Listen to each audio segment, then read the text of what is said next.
Thank you, Madam President. I come to the floor tonight to discuss the troubling state of judicial nominations before the Senate. This week we're voting on among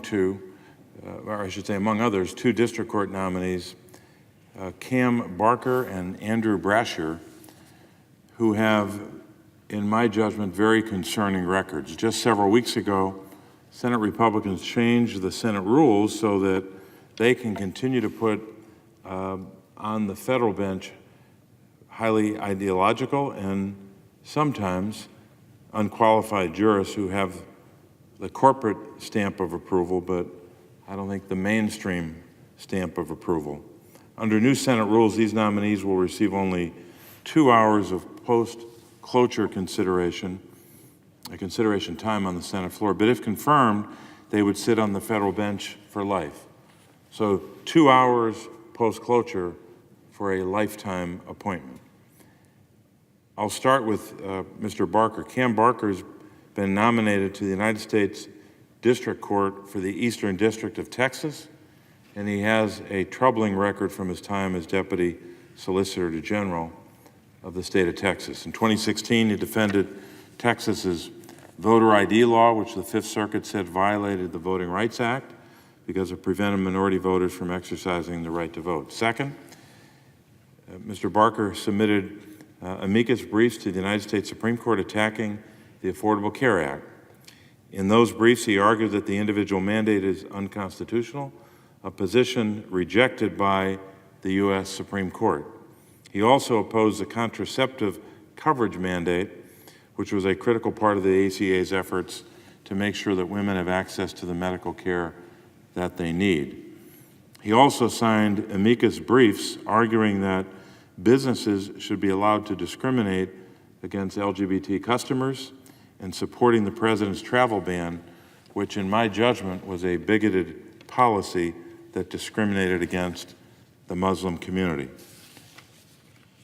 The second nominee that I'll make some comments about tonight is Mr. Andrew Brasher, a nominee of the United States District Court for the Middle District of Alabama. Like Mr. Barker, Mr. Brasher has a troubling record from his time as in the state's Solicitor General's office. In 2014, he defended Alabama's state redistricting scheme, which a federal court determined violated the Constitution because it packed African American voters into a few districts, diluting the power of their vote on the basis of their race. Similar to Mr. Barker, Mr. Brasher challenged the contraceptive mandate in the Affordable Care Act and argued that the reasonable accommodations made for religious nonprofits were still too burdensome, an argument that the 11th Circuit Court of Appeals rejected. In 2015, he submitted an amicus brief to the U.S. Supreme Court arguing against the right of same-sex couples to marry, a position the Supreme Court has rejected. Lastly, Mr. Brasher submitted amicus briefs to the Supreme Court arguing against common-sense gun laws, like age requirements for gun purchases and restrictions on concealed carry licenses. There's no good reason why we should be confirming these judges with these troubling records on matters of critical importance to many Americans.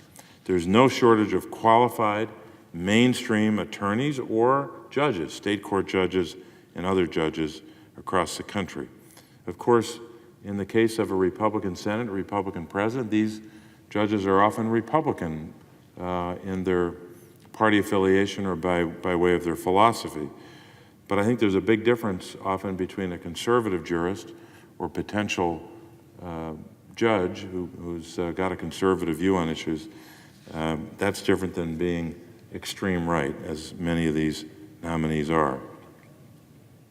Just by way of contrast to these nominees and others we'll be considering, Senator Toomey and I have worked together jointly to recommend experienced consensus nominees for federal district courts in Pennsylvania. Everyone knows we're in different parties, we have different views. We rarely vote together, but we've figured out a way on most days, not every day, not every nominee or potential nominee, but on most days to work together to try to find consensus for district court nominees. I want to thank my colleague from Pennsylvania, Senator Toomey, for his commitment to our process over these many years we've served together, now since 2011. This process has allowed us to confirm 18 federal judges to the 3 district courts, federal district courts in Pennsylvania since 2011. We have 5 others who are being considered by the Senate now, including Josh Wolfson, whose nomination is on the floor this week. I returned a blue slip and will vote for Josh Wolfson. He's experienced, he's got strong academic credentials. He is a conservative. Probably wouldn't be my first pick, but I'm supporting him. He's a partner at a distinguished Philadelphia law firm, the Dilworth-Paxton firm, since 2008, and has both the ability and I think the integrity to serve as a federal district court judge. So that's, I think, a demonstration that this process can work when you have consensus even between senators that don't often vote together. This is a bipartisan process, requires both parties to work very hard, requires our staffs to work hard, requires consensus, requires several White Houses now, the Obama administration's White House as well as the Trump administration, to work with us. But we found a way to make it work on most days. This bipartisan district court process is indeed the exception, not the rule. In so many other instances, especially with regard to circuit court nominees, we've seen extreme nominees being pushed through. The rule change that I referred to earlier that cut the post-cloture rule time to just 2 hours means that there's very little time to fully consider nominees to these lifetime appointments to the bench. The Judiciary Committee has stacked multiple circuit court nominees in single hearings, giving senators on the Judiciary Committee less time to ask nominees questions. Circuit court nominees now receive votes over the objection of their home state senators. That is new. That wasn't happening just a few years ago and wasn't happening many years before that. The blue slip process has been eviscerated for circuit court judicial nominees. And that's a loss for both the Senate as a body, one of the, maybe the only body in the world that has the kind of rules that govern our work so we'll arrive at consensus by empowering the minority to work with the majority to arrive at that consensus. So it is a loss for the Senate, but it's also a loss for our constituents who are served by federal district courts and federal circuit courts.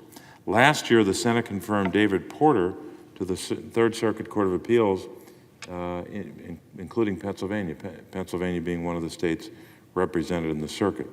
That confirmation, or I should say that nomination and confirmation, was over my objection as a home state senator. And this is in spite of my record of bipartisan work on judicial nominations.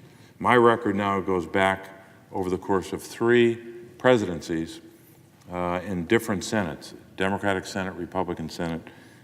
So despite all that bipartisan work, this nominee was both nominated and confirmed without my consent. For the first time in history, we've confirmed 2 judges to the Circuit Court, Eric Miller and Paul Matty, without the consent of any home state senators, meaning that when you have in this case 2 Democratic senators, neither giving consent, and now they've been confirmed. I don't think that's good for the Senate in the long run.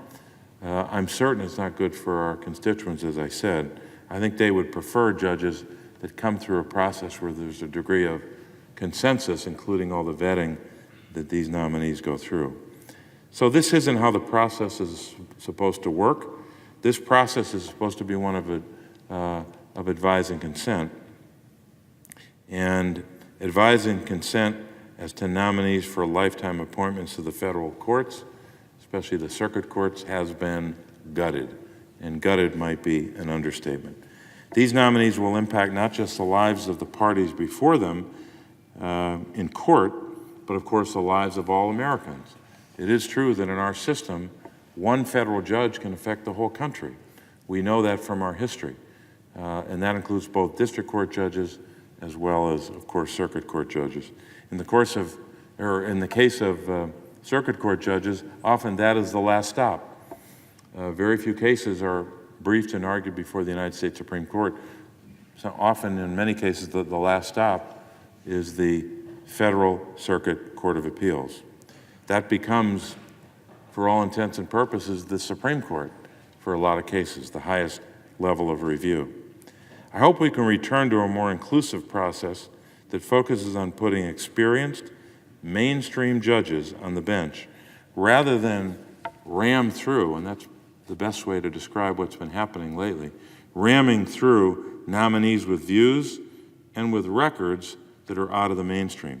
I would argue, for purposes of the near-term votes, that both Mr. Barker as well as Mr. Brasher would not fit under the umbrella of being mainstream.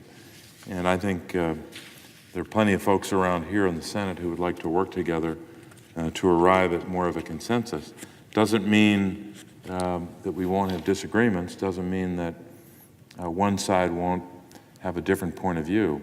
But I think someone can be conservative and philosophically aligned with one party or one point of view without being so far out of the mainstream that a lot of Americans would consider them extreme.